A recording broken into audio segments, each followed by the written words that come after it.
Tým projektu inkluzivní tělesné a sportovní výchovy pod záštitou programu Interreg Slovensko-Česko ve spolupráci s Univerzitou Palackého, Slovenským paralympijským výborem a centrem APA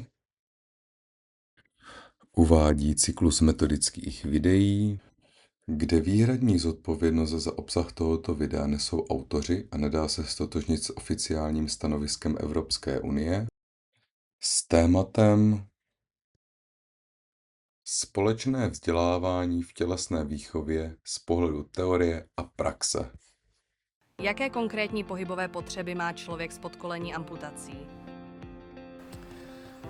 Tak k tomu, abych se mohl hýbat, tak potřebuju protézu a vlastně, když sundám protézu, tak někteří amputáci používají berle. Já je používám nerad, takže spíš nepoužívám a snažím se tu protézu používat co nejvíc vlastně od rána do večera, takže toho pohybu bez ní je minimum. Co by měl vědět učitel tělesné výchovy, který pracuje se žákem s amputací? Já osobně jsem to měl tak, že jsem vždycky chtěl všechno dělat dál i s tou protézou, v tělocviku normálně dál jako cvičit s klukama, hrát fotbal a spíš tam byl vždycky takový strach ze strany těch učitelů, že se mě báli do toho pouštět, ale já jsem to chtěl sám zkoušet, takže já jsem se jako vždycky tak do toho jako jsem ukecal ty učitele a dělal jsem jako všechno dál.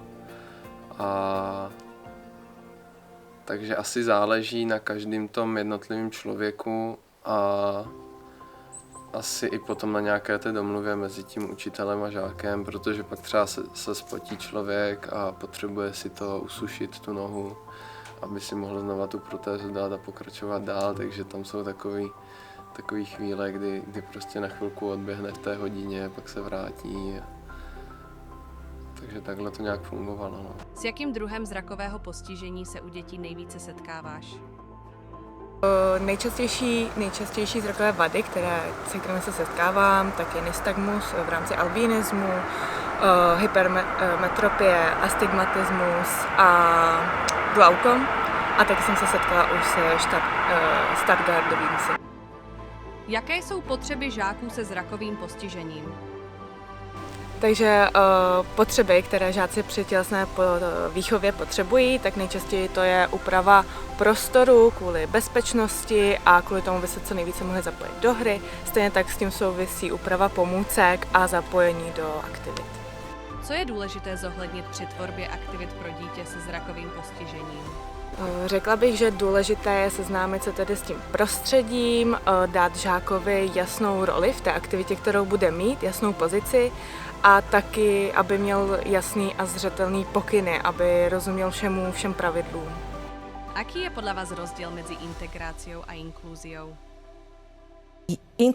Integrovaný proces je taký, kedy žiak so špeciálnymi výchovno-vzdelávacími potrebami je začlenený do skupiny žiakov, môže to byť aj skupina intaktných žiakov, bez nejakých vonkajších podporných opatrení. Čiže vlastne on sa sám musí prispôsobiť danej skupine, daným podmienkam, kdežto inkluzívna telesná výchova alebo inklúzia v telesnej výchove je taká, keď tento žiak má zabezpečené určité podporné opatrenia, akými napríklad môže byť aj pedagogický asistent. Čo podľa vás charakterizuje dobre nastavenú inkluzívnu telesnú výchovu? Kvalitne nastavená inkluzívna telesná výchova je taká, kde sa žiaci zapájajú všetci do telovýchovného procesu bez rozdielu zdravotného znevýhodnenia. Je dôležité, aby sme v takejto ideálne nastavenej inkluzívnej telesnej výchove videli, že všetci žiaci majú z pohybovej aktivity radosť. Aké má podľa vás dieťa so zdravotným postihnutím typické potreby pri pohybových aktivitách? Takže pri plánovaní štruktúry pohybových aktivít je vždy veľmi dôležité poznať charakter a všetky zákonitosti jednotlivých obmedzení alebo znevýhodnení. A rozdelil by som túto oblasť do 3 rovín. Keďže pracujem v športe, tak samozrejme sem patrí rovina športová alebo výkonnostná, potom rovina ktorá zahrňuje rekreačný šport alebo rodinný šport a nakoniec veľmi dôležitá rovina, to je rovina školskej telesnej výchovy.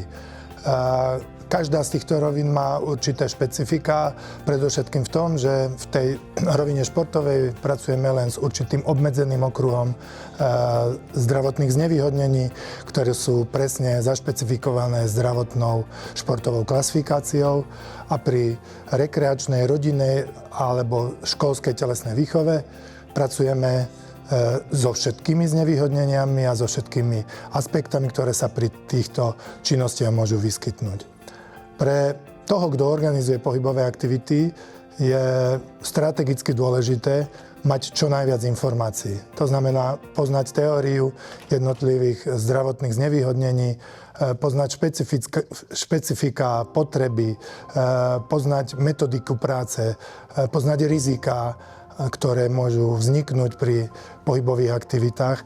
Takže je to veľmi komplexný problém a vynechanie akéhokoľvek z týchto dôležitých špecifík alebo názorov je veľmi nebezpečné. Čiže začal by som v prvom rade rozdelením tých jednotlivých znevýhodnení.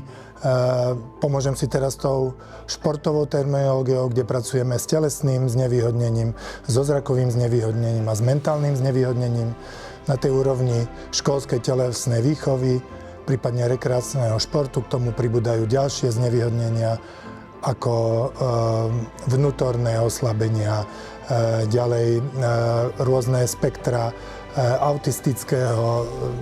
autistickej poruchy, ďalej napríklad cukrovka a ďalšie, dá sa povedať, civilizačné choroby ako ochorenia srdca a obezita, s ktorými sa napríklad telocvikár alebo rodič môže vo svojom živote, či už bežnom alebo pracovnom stretnúť.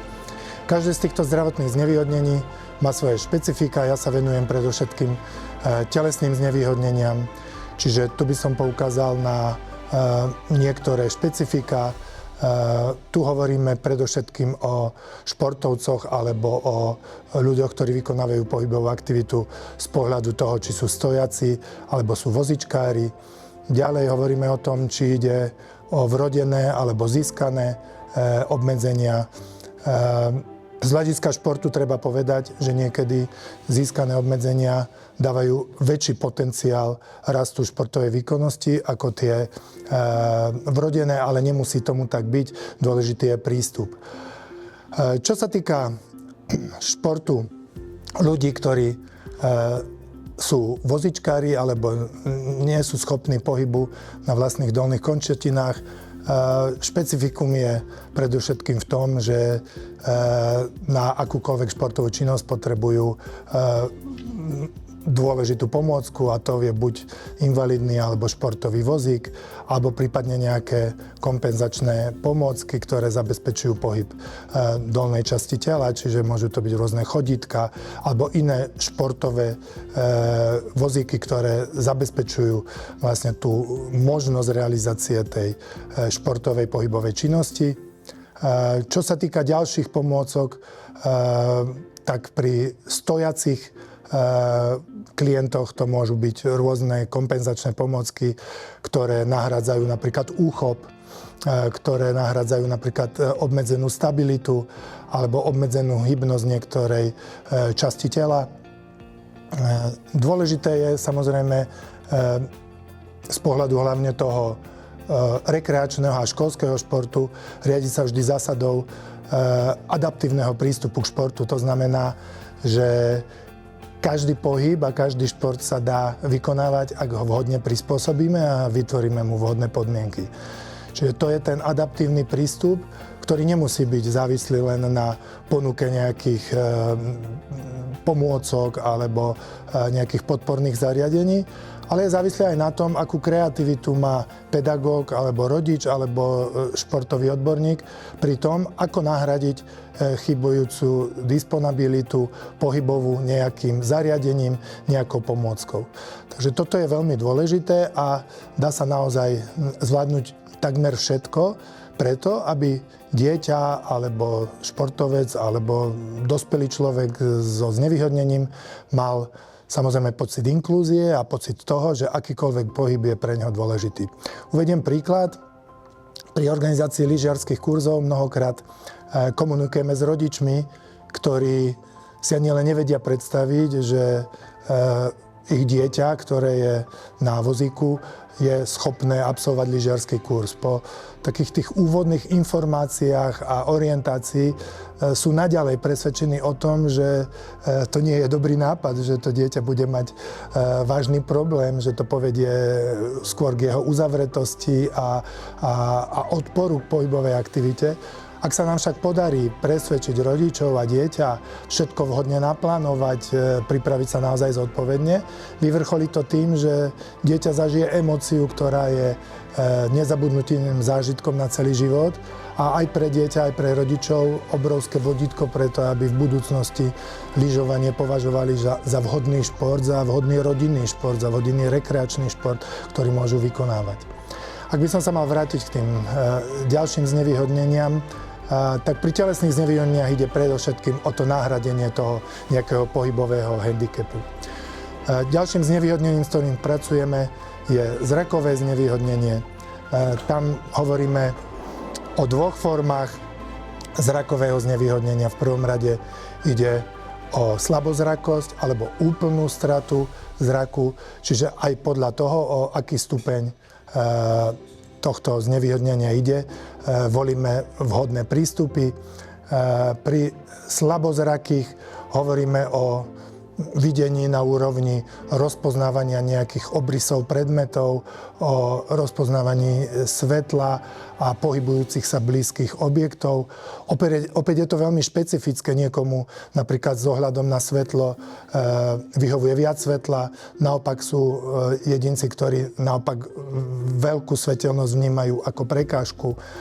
Podstatné je, že pri tých slabozrakých počítame s tým, že takýto športovec je nejakým spôsobom schopný vnímať okolie v rámci teda tých svojich schopností. Veľmi dôležité je takéhoto športovca sprevádzať tým prostredím, to znamená venovať veľké úsilie tomu, aby sme zorientovali klienta alebo športovca v tom prostredí, poskytli mu čo najviac informácií o tom, v akom prostredí sa nachádza, ako to prostredie vyzerá, aký má terén, či sú v ňom nejaké prekážky, ktoré by mohli byť nebezpečné. Samozrejme, dôležité je, ak chceme pracovať v rovine pohybových aktivít, tak odstrániť čo možno najviac z takýchto prekážok. Ďalej ho informovať o tom, ako napríklad vyzerá pohybová štruktúra, pretože takýto klient alebo športovec nie je schopný vnímať či už od narodenia alebo od vzniku toho zdravotného znevýhodnenia tú pohybovú štruktúru tak ako bežný jedinec. Čiže treba veľa času venovať vysvetľovaniu tej pohybovej štruktúry. Môžeme pritom využiť viacero možností, či už teda priamu reč, diskusiu, ale ak je to možné, tak aj nejaké vizuálne pomôcky, ktoré je schopný takýto slabozraký klient alebo športovec vnímať. Ďalšou veľmi dôležitou skupinou sú tí, ktorí sú nevidiaci, čiže tu hovoríme o absolútnej slepote, kde ten klient alebo športovec nevníma vôbec ani svetelné pohyby, ani nerozoznáva žiadne kontúry, čiže je tam absolútna strata videnia. Tu je samozrejme tá pozícia zložitejšia, ale nie beznádejná, pretože opäť musíme toho športovca ešte dôkladnejšie pripraviť na to, aké je prostredie, čo bude robiť, ako to má robiť, čo mu hrozí, o čo sa môže oprieť. Dôležité je, to platí aj pre tú skupinu slabozrakých, dohodnúť si určité zvukové pokyny, ktoré samozrejme môžu byť štandardizované, keď pracujeme s nejakou väčšou skupinou klientov alebo športovcov, aby sme ich nemuseli meniť. Poviem príklad zo zjazdového lyžovania, kde zabočenie vľavo sa vyvinulo napríklad v slovenskej terminológii ako re alebo ri, zabočenie vpravo ako le, zvýšenie rýchlosti go a tak ďalej. Proste môžete sa dohodnúť na množstve pokynov, ktoré pri tej pohybovej aktivite tomu zrakovo znevýhodnenému klientovi alebo športovcovi alebo žiakovi, ktorý je na lyžiarskom kurze, poskytnú vlastne dostatočnú orientáciu. Keď som už napríklad pri lyžovaní, veľmi dôležité je napríklad pracovať na tom, aby nevidiaci alebo slabozraký športovec alebo žiak vnímal sklz tej lyže, aby vedel vnímať rýchlosť, aby vedel vnímať zmenu smeru lyží. Dokonca je veľmi dôležité, aby si ohmatal a pochopil to športové náčinie, ktoré používa. Čiže napríklad je veľmi dôležité ohmatať si, ako vyzerajú špičky z jazdových lyží, ako vyzerajú pätky, ako vyzerá viazanie. Čiže je veľmi dôležité, aby sme dosiahli stav, keď ten klient dokáže to športové zariadenie alebo náčinie používať čo najviac samostatne. To znamená napríklad už len to, že si dokáže obuť viazanie a obuť teda pripnúť z jazdovej lyže je jedným z tých dôležitých cieľov, ktoré chceme pri takomto nácviku pohybu dosiahnuť. No, čo sa týka ďalšieho znevýhodnenia, to je sluchového.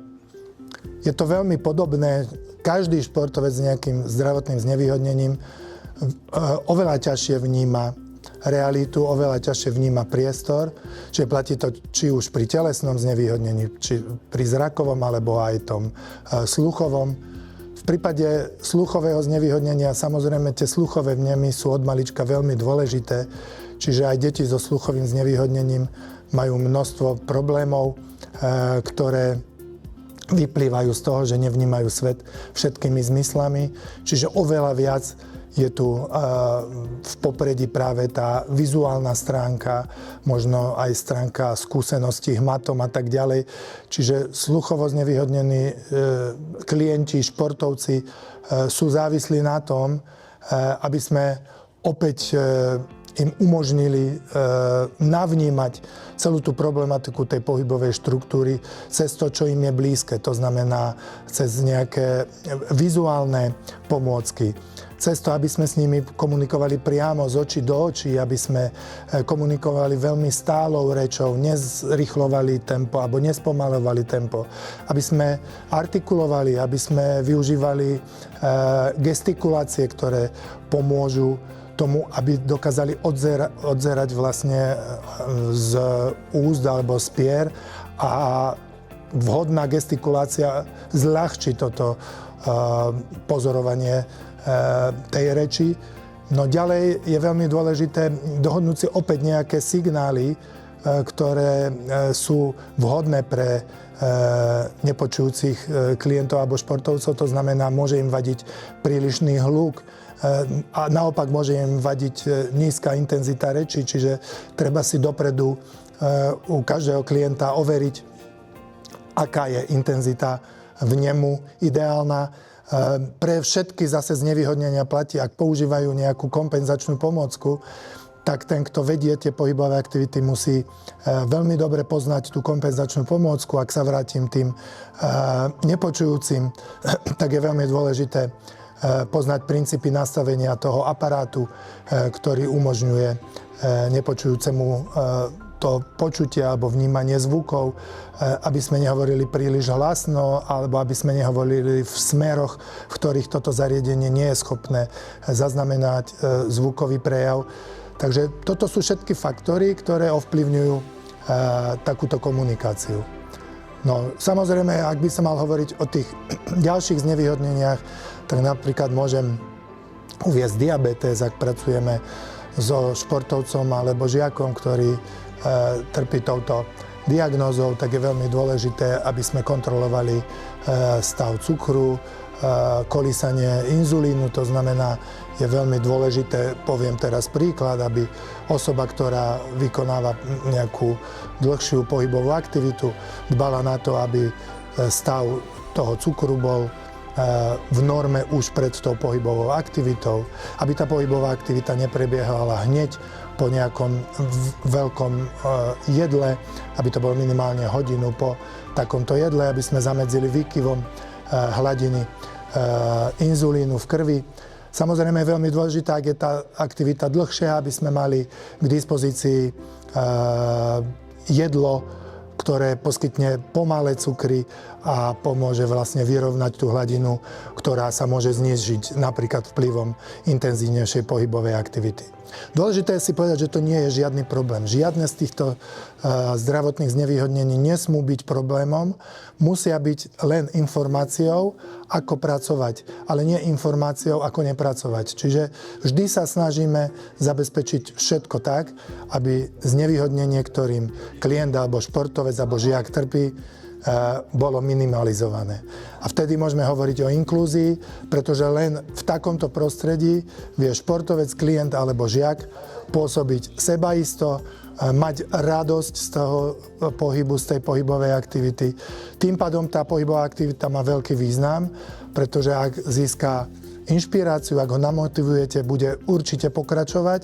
Naopak, ak niečo pokazíte, je to veľký dôvod na to, aby mal strach a ďalej nepokračoval. Čiže toto všetko hovorí len v prospech toho, aby sme boli dôsledne pripravení, aby sme poznali všetky špecifika. Ak vieme teóriu aj prax, tak naplno ju v tomto procese využili. Myslím, že to by bolo dostatočné k tejto téme. Môžeme prejsť na ďalšiu otázku. A ako by ste vysvetlili rozdiel medzi integráciou a inklúziou v telesnej výchove? Ideálny telovýchovný pedagóg by mal odbúrať predsudky, ktoré voči inklúzii má. By mal byť maximálne rešpektujúcim, prijať inakosť detí, ktoré sa telovýchovného procesu zúčastňujú. Ideálny telovýchovný pedagóg by mal byť spravodlivý, zodpovedný, mal by disponovať dostatočnou úrovňou vedomostí o jednotlivých zdravotných znevýhodneniach, mal by pozitívne myslieť, mal by chodiť na hodiny dobre naladený, s dobrou náladou, mohol by byť aj adekvátne vtipný, mal by mať cítenie pre pomoc, čiže mal by byť aj empatický, aj pomáhajúci. Asi tak by som to zhrnula. Ako sa podľa vás v školách darí vyvažovať právne požiadavky a ľudský prístup v oblasti inklúzie a práce so žiakmi so špeciálnymi výchovno-vzdelávacími potrebami? Tak z právneho hľadiska je to v podstate jednoduché. Je určitá vyhláška, je určitý zákon, kde my musíme rovno pristupovať, a nie, že musíme, ale chceme a mali by sme rovno pristupovať ku všetkým deťom, rovnako aj z ŽVP.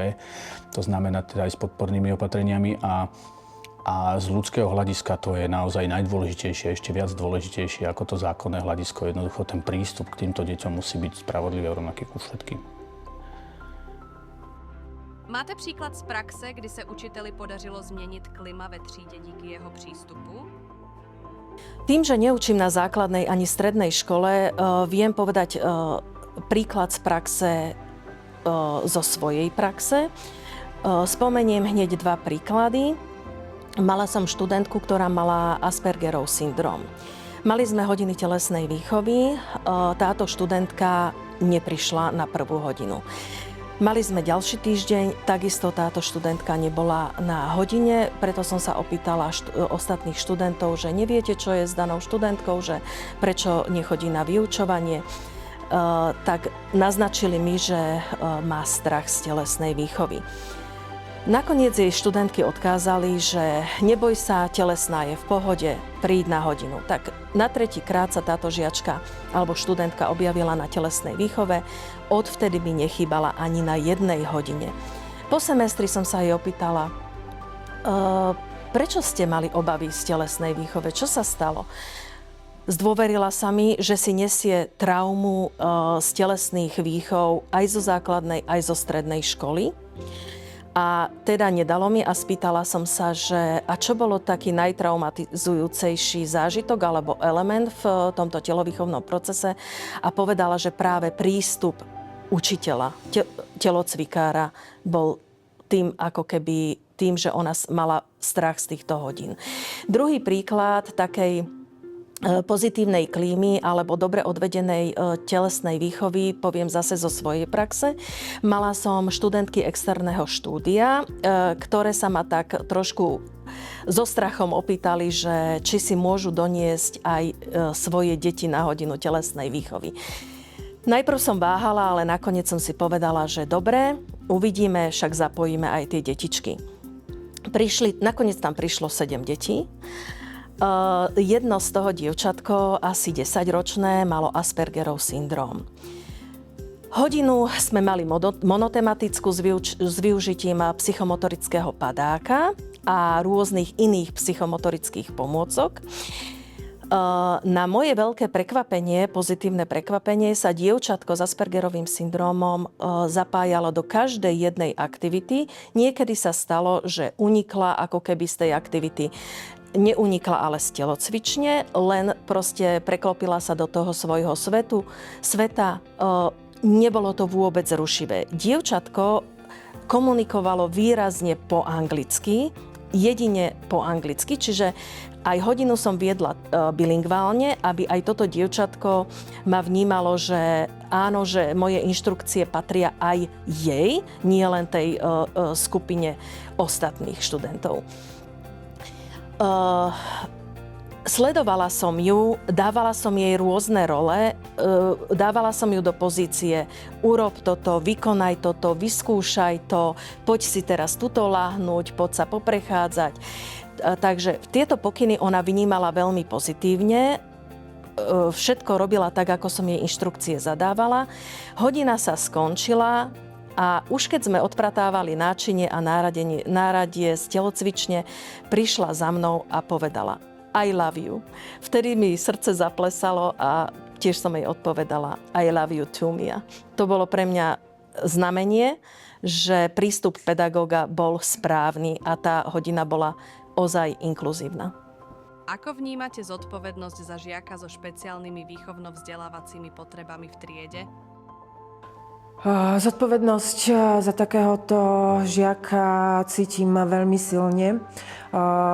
A to nie len v tom, aby sa bezpečne cítilo v našom kolektíve, ale zodpovednosť mám aj za jeho celkový rast, za rast celkovej alebo rozvoj celkovej jeho osobnosti.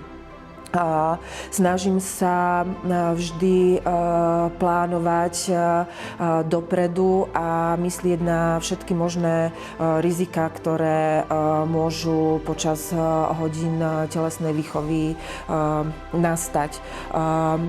Prispôsobujem prostredie, ale volím ho tak, aby bolo pre neho vždy nejakým spôsobom podnetné a aby sa necítil v tomto prostredí nejako handicapovaný alebo aby sa necítil menej cenný, ale vždy ako súčasť kolektívu. Máte pri práci so žiakom so špeciálnymi výchovno-vzdelávacími potrebami vždy k dispozícii všetky potrebné informácie? Nie vždy sa nám všetky informácie, ktoré potrebujeme, dostanú k nám včas. A to je, myslím si, že hlavným problémom tohto systému. Často sa informácie o takomto dieťati dostávajú k nám až neskôr, buď sú rodičmi zamlčané, alebo ak už sú po diagnostike, tak je tam naozaj veľké časové rozpätie od diagnostikovania až po odovzdanie správy a nejakých odporúčaniach a stratégií, ako s dieťaťom pracovať. Pripadá vám, že je súčasná legislatíva dostatočne flexibilná pre prácu v oblasti inklúzie? No, mám pocit, že áno, ale není tá legislatíva pre nás taká dôležitá. Pre nás to je... My sme mali páni na to, aby sme vymýšľali zákony, to si vymýšľajú oni, ale pre nás je to vyslovene, my sa nepozrieme na tie zákony, aby sme ich tu uplatňovali nejako tak. Čiže tá legislatíva nás podporuje, samozrejme chce, aby bola inklúzia, to všetko je pekné, ale stále je to o tých ľuďoch, môžete napísať akýkoľvek zákon, pokiaľ tých ľudí nenaučíte s nimi pracovať alebo pracovať s tými deťmi, tak tu môžu byť aj 14 zákonov a nič z toho nebude. O koho sa môžu učitelia podľa vás oprieť v rámci inkluzívnych opatrení? Najdôležitejšie je to, aby naozaj učitelia cítili tú podporu jednak od vedenia alebo od samotného podporného tímu alebo od ostatných kolegov. To, že môžu zdieľať informácie, je to najviac, pretože naozaj sa necítia v tom sami a otvorená komunikácia so svojimi kolegami alebo s podporným tímom je podľa mňa základom k tomu, aby sa inklúzia stala súčasťou a nebola naopak príťažou pre školu. Aké boli vaše prvé kroky v oblasti inkluzívneho vzdelávania? Moje prvé skúsenosti s inklúziou boli spočiatku na veľmi teoretickej báze a boli len z hľadiska pozorovania kolegyň. Úplne do reality som sa dostala až vtedy, keď ku mne nastúpil žiak s telesným postihnutím. Spočiatku som mala dosť veľké obavy, že či to zvládnem, ale dala som si to ako výzvu a začala som teda na sebe pracovať. Oprašila som moje teoretické vedomosti z vysokej školy a začala som študovať rôzne materiály, prihlásila som sa na webináre alebo workshopy. Výraznú pomoc mi poskytol aj náš odborný tím pozostávajúci z asistentov učiteľa, špeciálneho pedagóga či školskej psychologičky. Samozrejme, všetky tieto zložky boli veľmi dôležité, ale najdôležitejšia bola komunikácia s rodičom takéhoto dieťaťa, pretože tu sme si spoločne nastavili pravidlá, čo môžeme od tohto dieťaťa očakávať, alebo naopak, či mu môžeme ako škola alebo trieda prispieť. My upravili sme prostredie a samozrejme ja ako triedna učiteľka, či už počas telesnej výchovy alebo vo všetkých iných predmetoch som mu musela zabezpečiť také možno malé úpravy, napríklad dať viacej času na riešenie úloh, ale najdôležitejší bol samozrejme individuálny prístup k takémuto žiakovi. Čo vás v rámci praxe najviac posunulo vpred? Určite to bola samotná skúsenosť s takýmto žiakom. Je až neuveriteľné pozorovať, s radosťou pozorovať, ako sa mení kolektív triedy, keď vstúpi do našej spoločnosti práve takéto dieťa. Žiaci začínajú byť viacej empatickí, začínajú byť nápomocní, rešpektujúci. A žiak nás naopak učí, ako prekonávať svoje vlastné bariéry a posúva nás s tým veľmi vpred. Veľmi mi pomohlo aj Veľmi mi pomohli aj konzultácie s mojimi kolegami, kedy sme si zdieľali vzájomné také informácie o podobných žiakoch alebo odborné konzultácie s našim podporným tímom. Ako ste sa naučili reagovať na potreby detí so špeciálnymi výchovno-vzdelávacími potrebami? Naučila som sa viac plánovať a predvídať rôzne okolnosti, ktoré sa počas vyučovania môžu vyskytnúť. Využívam veľmi prácu v skupinách a také kooperatívne vyučovanie, kde vyzdvihujem každého jednotlivca. Naozaj je veľmi dôležité, aby sa žiaci cítili dôležití v každej jednej práci, ktorú vykonávajú a ako jednotlivci môžu prispieť k spoločnému cieľu. V našej triede upravujem prostredie tak, aby to prostredie bolo motivujúce a aby ho mohli využiť v každom aspekte.